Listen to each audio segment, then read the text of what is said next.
Experience is not always the best teacher. My name is Mr. Outley. Yes, I am from the west side of Detroit, Dexter Davidson area to be exact. How was it growing up in my area? I mean, it was no different than any other ghetto in America. You know, we played outside, we shoveled snow. You know, most of us came from single parent households. I grew up it was normal. It was, we had friends who went outside every day. Everybody walked to school. I can't say it was a bad neighborhood. I can't say it was a good neighborhood, but we knew, we were in the hood, but everything was normal. The biggest influence early on, and still a big influence, is my mom. I mean, she was always there, even battling her own demons. She was definitely one of my early influences. Later on to high school, my band director was a big influence because I've been playing the tuba since I was 10 years old. And for a lot of us, band was the only thing that kept us coming to school. See, they thought kids in the band were nerds. We weren't nerds. So if it wasn't, for that man, Mr. Nicholson, and my mom, those were the driving influences. I remember my first story that I wrote when I guess was trying to write. I was in the 5th grade, and it was a story called "The Day My Teacher Came to School with Her Pajamas On." I don't know where that came about. Again, that was just my imagination. We had the big green handwriting paper. And then even after that, I had a high school English teacher, Ms. Riley. I took a creative writing class, 8th-hour class. And that was where I was taught about how to find out what my purpose was as a writer. And my purpose was to create a visual. So my initial poems were trying to be raps, because I thought I was a rapper, and I really wasn't a rapper, just talking about what was going on around me. I'm 18, 19 years old, talking about girls, being in a gang, stuff like that. And then stepping on stage to perform for the first time at 25 years old, I was horrible. Performed for the first time on stage, I did terrible, and I was so discouraged I did not get back on stage for 2 years. But during those 2 years, I decided to focus on my craft and started trying to improve myself. Afterwards, I ended up leaving Detroit after living in a couple states. Ended up in Atlanta in 2009. Remember, he told me, he said, if you do poetry, you gotta go to Apache. Apache is like Apollo for poets. So I was like, hey, I can do that. So I go down there, it's on I think the 3rd Sunday, and sign list. I was like 4th on the list. I'm waiting there all night. I didn't get called up to second to last, and I was so mad because I was 4th on the list. And what I realized was, the hosts, if they didn't really know who you were, they would call people they know. People would just come in the door and they'd be like, hey, and then they'll bring them up. And I ain't like that. That didn't sit well with me, because I'm like, hey, I was on the list. So all that negative, that anger that I had, I left it out on stage, and I didn't go back there for a few years. It just left a bad taste in my mouth. But during that time, I was able to continue to work on my craft, end up doing different Sonic events here and there, more open mic events. I ended up meeting Ken Warner over at Fresh Smoothie Cafe. He was the first person to put me in front of a big stage in Atlanta, which ultimately led to me doing more features. And if you fast forward a little further, I finally got to the point where I was ready to put together a project. And now we're at Words Spoken by Mr. Outley, Volume 1, which will be released June 27th on all streaming platforms. And this process took I'm gonna say it took 4 years, but after I got all of the tracks for Marcus Boyd Beach, shout out to him, it took about 7 months due to the recording, rough recording, re-recording, final recording, trying to find the right time, and it was a long process. And then on top of that, you know, establishing my company, MWKD Entertainment, making sure all the paperwork and the business is right, distribution. Shout out to DJ Emotion. Not only did he mix and master the entire project, he actually produced on a couple of tracks as well. And we really just grinded it out. And I'm very proud of the body of work we've been able to put together. On the project, I wanted to get transparent.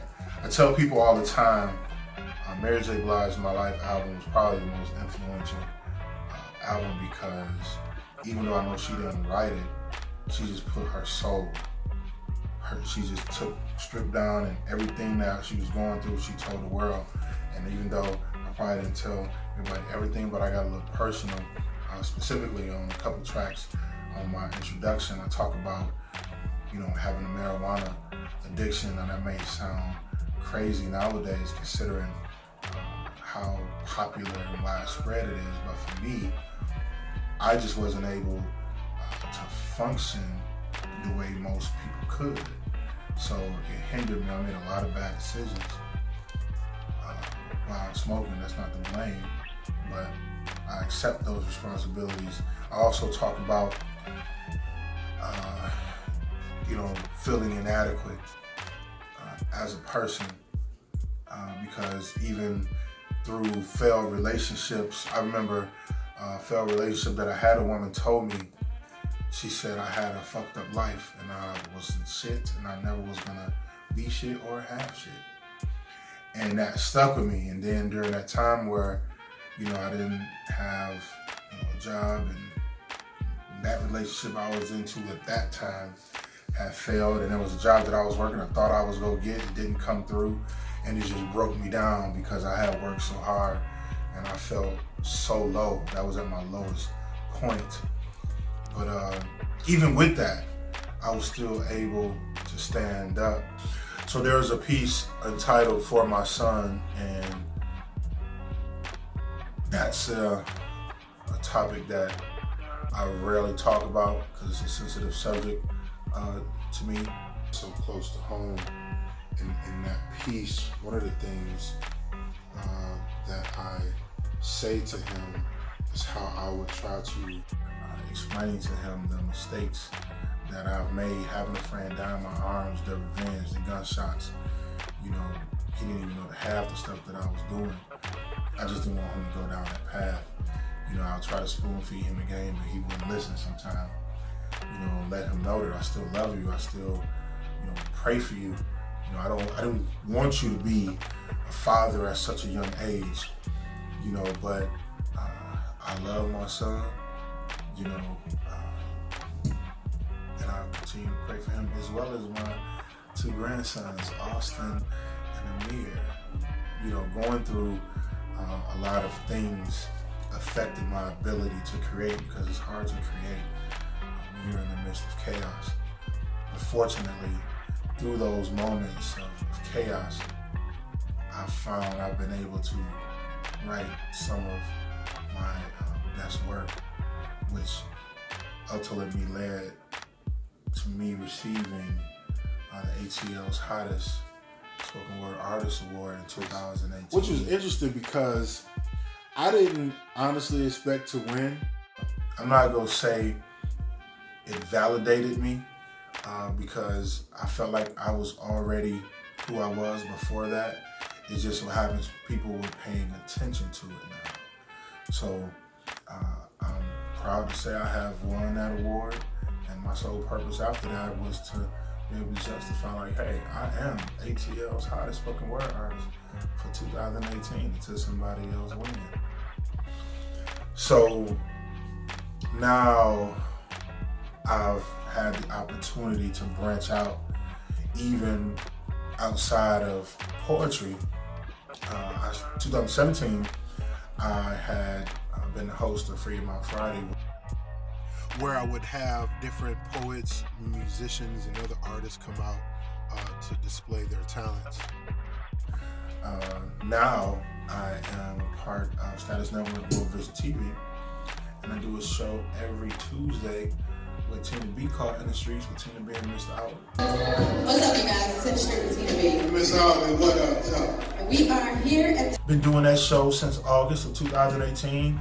It's been a hell of an experience. Met a lot of good people, networking, connections. A lot of times it's not about what you know, it's who you know. Relationships are very important if you are trying to do anything. I'm not even talking about just an entertainment field. So from that, I was able to create and host Freedom on Friday Live, which is a 1-hour show as well, showcasing poets throughout the Atlanta metropolitan area. Put you in the mind of Deaf Poetry Jam. You know, we currently don't have that anymore, so I figured why not create that space, you know, for not just poets who've been in it for years, but even the newcomers. I basically wanted to have a platform for other poets that I didn't have, and I'm very thankful for that. I would say now my future, as far as spoken word or the things that I can do outside of that, I would like to say, you know, my future looks like Juju in a bodysuit. So if you don't know who that is, you might want to go Instagram Juju. But my primary goal is to continue to share my gift and hopefully tour. I would love to be able to travel the country to share my gift with people and not waste it. You know what I'm saying? So ultimately, that is the ultimate goal, and keep beating at my craft. And for those who want to get in touch with me, book me, stay in contact, you can reach me at my website, www.mrwhatupdoe.com. That is MRWHATUPDOE.com. And Twitter, Instagram, Facebook, Mr. Outley 75, MROUTLEY75. So if you want to book me, get in contact with me, that is the place to do it. I am so glad to have this opportunity to let y'all know I am from the D to the A. What up, though?